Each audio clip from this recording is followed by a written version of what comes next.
Yeah. Either one. So back to the first paragraph here, there's a couple of important things to unpack. And we have hammered this home on this channel, and we'll hammer it home again. So Tester talks about working with veteran service organizations and individual veterans to get this done. So two things. One, if you are not currently part of or working with a veteran service organization, think of VFW, think of American Legion, think of DAV, pick your favorite.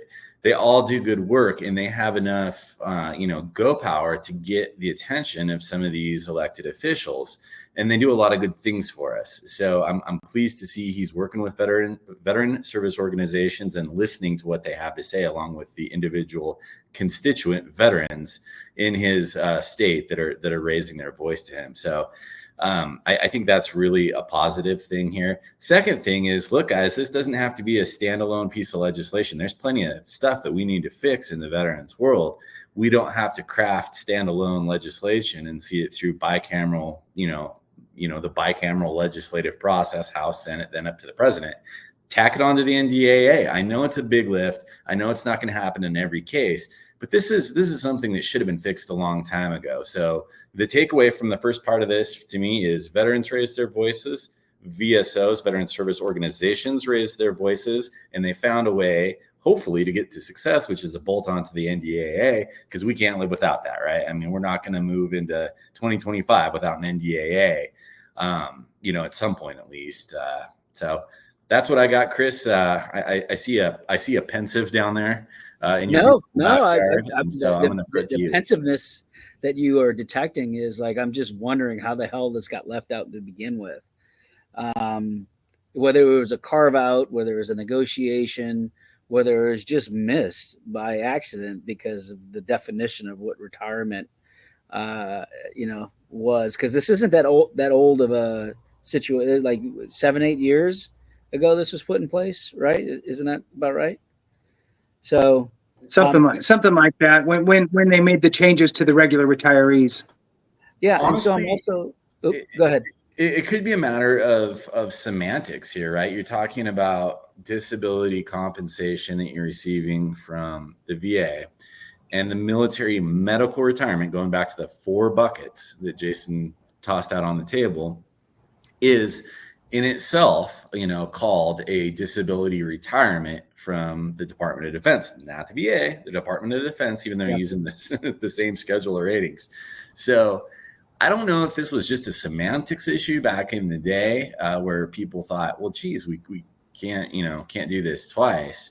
But we missed the intent, and this bill, the Major Richard Starr Act, is trying to fix that. So yeah, well, it seems that, but they're also now carving out just combat injured veterans as opposed to all veterans with over a 50% rating who were medically retired. Which, I've had friends who have unfortunately picked up cancer while they were in service.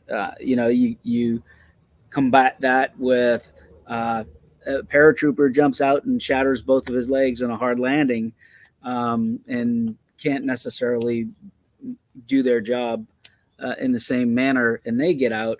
Now, I'm always, if you have to choose, I'm always choosing take care of the combat injured veteran. But it's interesting that they keep carving out in my mind, but maybe it's just because my understanding of the 4 different types of veterans is still a little shy. Well, I just think, being a Navy pilot, I like to keep things pilot simple.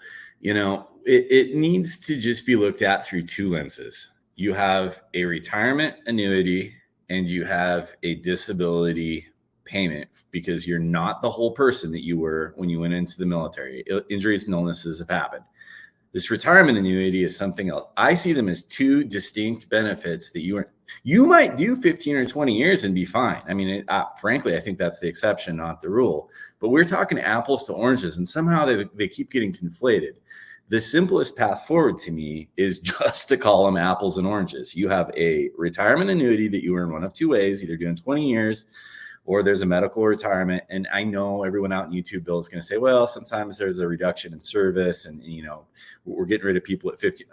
That happens like 1% of the time, but it's either 20 or you have your medical retirement, which hopefully never happens to you because that means you're hurt and broken. And we don't want to see that. And then you've got your disability piece. Those are two separate things in my mind, and they should just be treated separately, right? I mean, this offset stuff just gets confusing, and ultimately there is a group of veterans that get hurt by it. So Randy, being simple, likes things simple, apples, oranges. That's me. Jason, over to you, buddy. Yeah, you know, I think you guys bring up a good point, and I think that when you look at it through the lens of disabled veterans make up 30% of all veterans. Medically retired is a disabled veteran, one of that smaller group. The most, you know, if you want to call it you know, it's an important group within our group, right? So, you know, it's something that we shouldn't really be, you know, seeing how many times we could poke them in the eye. Let's actually try to help them out. To answer your question earlier, Chris, I looked it up, and this is going to really mess with all of us a little bit. As we get older, right, the years seem to, like, oh my God, was that really that long ago? It seems like it was yesterday, right? So here we go. Concurrent retirement and disability pay. Okay, that's the CRDP. That's the ability to collect both once you're over the 50% mark. Allows military retirees to receive both military retired pay and Veterans Affairs compensation. This was prohibited until the CRDP program began on January 1st, 2004, 20 years ago. Feels like 8 or 10, but yeah, so I guess it was 20. Whatever. I guess it happens when we get older, right? So want to move on in this real quick. I'm going to just do 2 more quick paragraphs. So the Major Richard Starr Act, for those that don't know, obviously was named after Major Richard Starr, who was forced to medically retire due to his combat-related injuries, and actually subsequently died. He is no longer with us. His wife has really helped really push this legislation continuously since then. The Major Richard Starr Act would fix an injustice that prevents combat injured veterans with less than 20 years of military service from receiving their full military benefits. It is a top legislative priority for the chairman of the Veterans Affairs Committee and military and veterans groups.